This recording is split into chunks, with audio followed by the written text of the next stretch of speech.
Green city എന്ന ആശയമാണ് ഞങ്ങളിവിടെ അവതരിപ്പിക്കുന്നത്. ഗ്രീൻ സിറ്റി തികച്ചും വൈവിധ്യമാർന്ന ഒരു മേഖലയാണ്. അവിടുത്തെ ആവശ്യങ്ങൾക്കായുള്ള ഊർജ്ജം അവർ തന്നെ സോളാർ വിൻഡിൽ ഹൈഡ്രോ ഇലക്ട്രിക് പ്രോജക്റ്റ് വഴി കണ്ടെത്തുന്നു. അവിടുത്തെ തന്നെ വേസ്റ്റ് സംസ്കരിക്കുവാൻ വേണ്ടി റീസൈക്കിൾ യൂണിറ്റും അവിടെ സജ്ജീകരിച്ചിട്ടുണ്ട്.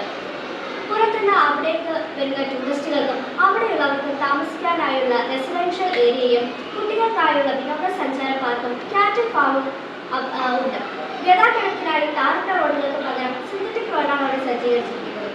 വഴിവിളക്കുകളും മറ്റും സോളാർ എനർജിയിലാണ് പ്രവർത്തിക്കുന്നത്. ഈ ഭാഗത്തേക്ക് പെട്രോൾ, ഡീസൽ എന്നുള്ള വാഹനങ്ങൾക്ക് പ്രവേശനമില്ല. ഇലക്ട്രിക് വാഹനങ്ങളാണ് ഇതുവഴി സഞ്ചാരം. 3 തരത്തിലാണ് വൈദ്യുതി ഉത്പാദിപ്പിക്കുന്നത്. ഒന്ന്, ഡാമിൽ നിന്നുമുള്ള വെള്ളം ജനറേറ്റർ വാൽവിൽ കൂടെ ജനറേറ്റർ റൂമിലെ ടർബൈൻ കറക്കിയുള്ള വൈദ്യുതി ഉത്പാദനം. സോളാർ പാനൽ ഉപയോഗിച്ച് ലൈറ്റ് എനർജിയെ ഇലക്ട്രിക്കൽ എനർജിയാക്കി മാറ്റുന്നു. വഴിവിളക്കുകളും മറ്റും സോളാർ പാനൽ മുഖേനയാണ് പ്രവർത്തിക്കുന്നത്.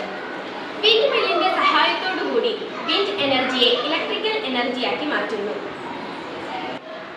ഗ്രീൻ സിറ്റിയുടെ നിശ്ചിത കിലോമീറ്ററുകൾക്കപ്പുറം ചെക്ക് പോസ്റ്റുകൾ സ്ഥാപിച്ചിട്ടുണ്ട്. പെട്രോൾ, ഡീസൽ വാഹനങ്ങൾ ഇതുവഴി കടത്തിവിടില്ല.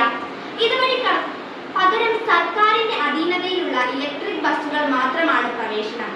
അതിലൂടെ മാത്രമേ ഈ മേഖലയിൽ എത്താൻ സാധിക്കുകയുള്ളൂ.